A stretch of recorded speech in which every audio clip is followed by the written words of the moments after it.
I arrived at St. Maximum about the end of August in that year, at the moment when the revolutionary army of General Carteau came to Marseille to repress the spirit of rebellion excited by the example of Lyon, which obstinately resisted the forces of the Convention. Some days after, Toulon surrendered to the combined fleets of England and Spain, thinking to submit to the Bourbons, which it was certainly very pardonable to prefer to the reign of terror.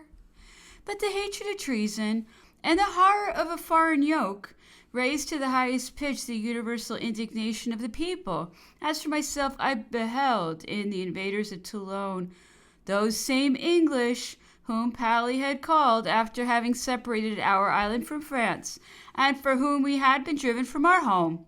The tribune of St. Maximum soon therefore resounded with the speeches of the young Corsican refugee, and the popular favor carried me rapidly from the armchair of the society to the presidency of the Revolutionary Committee. In a few days I had acquired a little dictature, and although this success was quite unlooked for, I was not the less proud of having obtained it. To strengthen my influence, I passed all my evenings at the Patriotic Club, where the whole town came to hear me. The few persons who were well educated were shut up as suspected.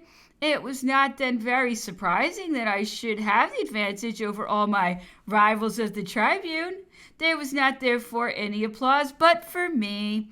The women, rich and poor, came regularly to the sittings, bringing with them their work, and all worked that they might not be accused of aristocracy, and joined in chorus with the men in applauding me, and in singing the patriotic hymns. So great and easy a success might have turned my head if I had been ill-inclined or weak.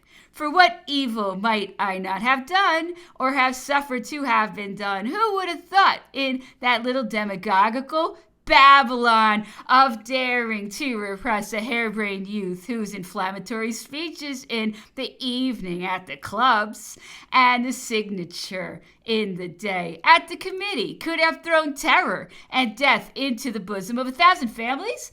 A convent was filled with the suspected. It depended upon us to make the arbitrary choice in these mournful asylums of innocence and to expedite them to Orange.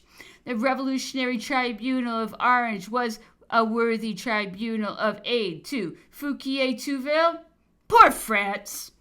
How many times I have thanked Providence for not having abandoned me to the intoxication of so extraordinary a position, so dangerous at my age, and for having surrounded me with plain and simple persons ready to assist me in the good intentions with which I had inspired them, as they would have been equally ready to have aided me had I been inclined to commit excesses.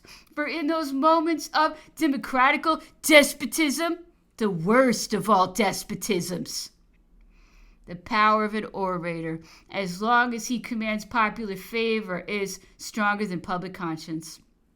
I have often looked back upon myself, and I have felt that my good sentiments were powerfully seconded by favorable circumstances. I was a refugee patriot and a martyr to the revolutionary cause. These titles placed me beyond the reach of being suspected of aristocracy and of moderation. I could to a certain point brave the most prevailing prejudices and follow the right road. But if, like many others, instead of these fortunate antecedent circumstances, I had been placed between my personal security and my conscience, if the terrible, the inexorable en avant, forward, forward of the menacing democracy had resounded without ceasing behind me, if, like so many others, I had been reduced to the infernal alternatives of kill or die, can I be quite certain of what might have befallen me?